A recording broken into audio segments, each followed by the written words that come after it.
I believe it's an old practice in Texas.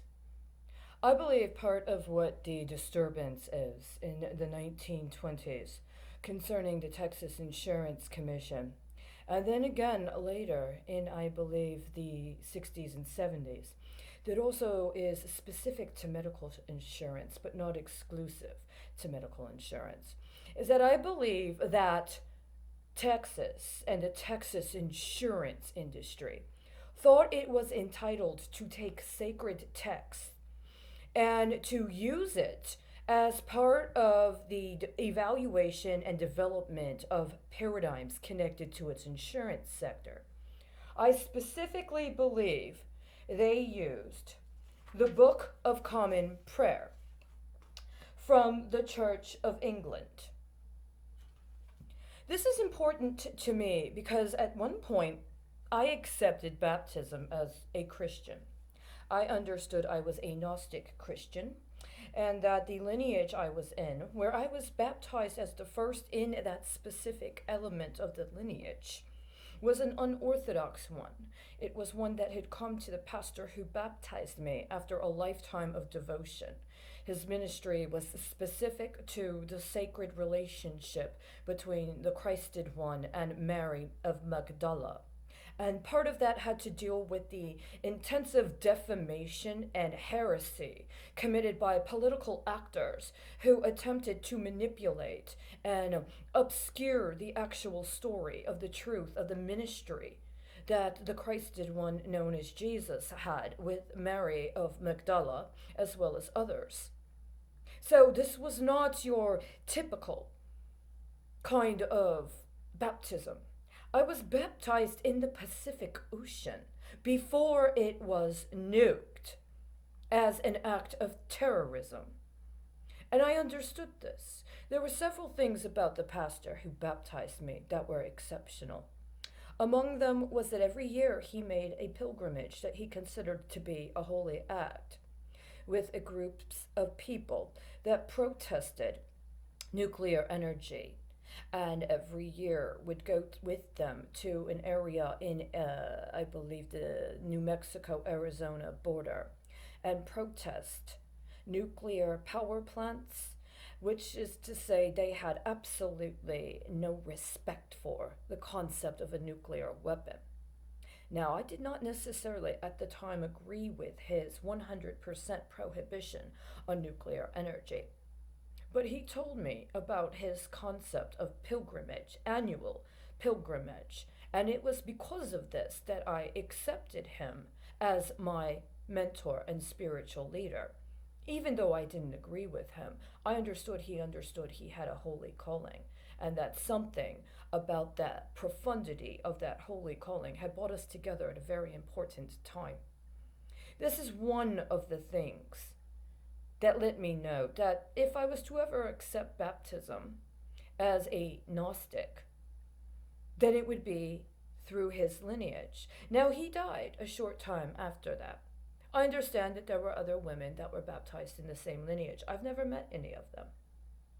There were other things he had, other concepts of what his ministry was as well, but there was a specific one in which I was baptized. I never met the other women that were baptized. There were also men that were baptized in that lineage. He died. He was murdered. He was murdered the same way Senator John McCain was murdered, and he was murdered the same way that Attorney General Biden was murdered. I watched him be murdered, although at the time I was supposed to believe I had a mental illness. Amongst the other things about his lineage was the fact that he had been excommunicated from the Episcopal Church. He had been excommunicated because he had a very substantial disagreement with them when it came to revisions to the Book of Common Prayer that were going on at a later time. I don't know what these disagreements were. I don't know what his specific problems were and what his arguments were, but they were so significant. He objected to certain changes to the Book of Common Prayer at a time that it was being rewritten. And those changes and what they entailed about his relationship with the church were so significant. He was excommunicated as an Episcopalian. And then he went on to do his own lineage and his own legacy. And even though I never got to discuss with him those specific factors, I respected him and his soul calling enough to accept baptism in his lineage. Now, I'm in a different stage. I no longer consider myself a Christian. I had all ties to Christendom removed from my soul when the Church of Notre Dame caught fire. This was not something I chose, and it wasn't something I accepted or sought. It was offered, and it happened. I have soul ties to the Church of Notre Dame that go back hundreds of years, that my soul has been seeking to reconcile in some manner ever since. And when the roof of Notre Dame, when the roof of the cathedral burned, something happened on a spiritual level, and I was informed within a week of it burning that my soul tie to the Catholic Church that had been given and made under duress in a past life was now gone. And that there was no way I could again be bound to Christendom unless I went through a formal process, which also means I would have to be baptized in another lineage. See, it also meant I was unbound from whatever the lineage was through John having a association with the Episcopal Church, and then how that factored into what I understood to be the lineage into which I was baptized. This is a holy act. It is an act of God on one level, acknowledging that the time has come to address factors as they are. See, I believe that God made us capable and wishes for us to actively engage in an understanding of our covenant. And if we do not, we are beyond the point globally where we can accept being as innocent as children our entire lives. We have violated some sanctity on a particular level that no longer allows that to be possible. And that's part of why the Cathedral of Notre Dame burned. It's part of why they were allowed to nuke the Pacific Ocean. It's part of what our soul calling is right now. I mention that because there is a university very near to where I live. And I watched for a year as they strategically, on certain dates, it correlated with actions connected to the gas and oil sector and the petrochem sector, would discard books from their theological library. And at the time, I would get certain books that were supposed to be free. It used to be different. The free book box was the Soviet surplus 25 years ago. Now the free book box is the program for the entire congregation that's 100 years old. I've thought to myself, it might be worth it to try to contact these congregations and let them know that I have a book of their congregates going back 100 years to the day.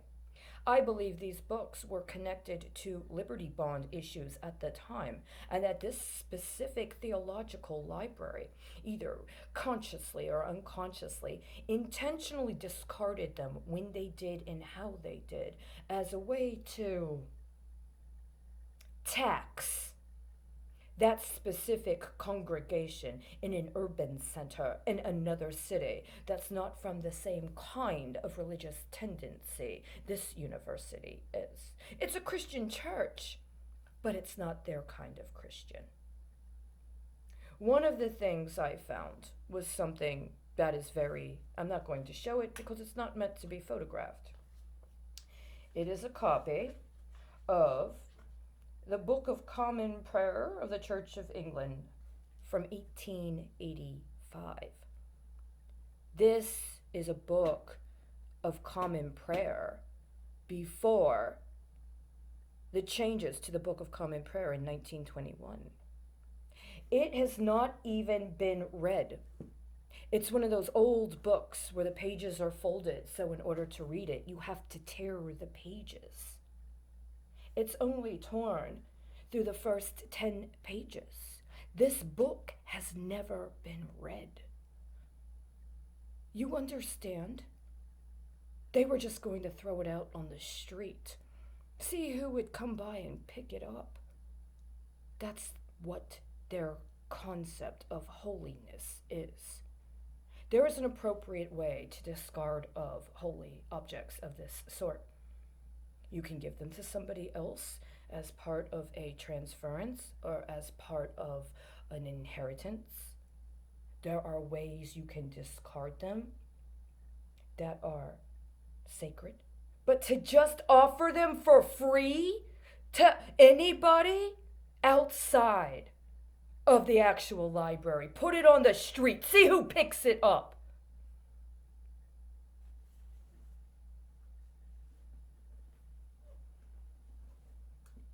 I haven't opened this book. I don't intend to. It's not for me. But it's not to be left on the street to be profaned by a bunch of goddamn gamblers who steal our minerals and steal our names and steal our family lines so that they can play games and think somehow they're specially chosen to do it. Did they steal those books 100 years ago and bind those congregations in other cities? 2 of those churches are Catholic churches with large Irish congregants. They're Irish Catholic churches in other cities. They were just going to throw them on the street. The worst part about it is I believe they took the sacred legacy of the pastor who baptized me and right now harlots, specifically based in Dallas, created an insurance scheme for Christian couples. You understand why I'm here? It's not even Sodom and Gomorrah. We're on a completely different level because they don't confine their profanation to Christian sects that don't align with whatever their concept of orthodoxy is. There is no boundaries to their depravity.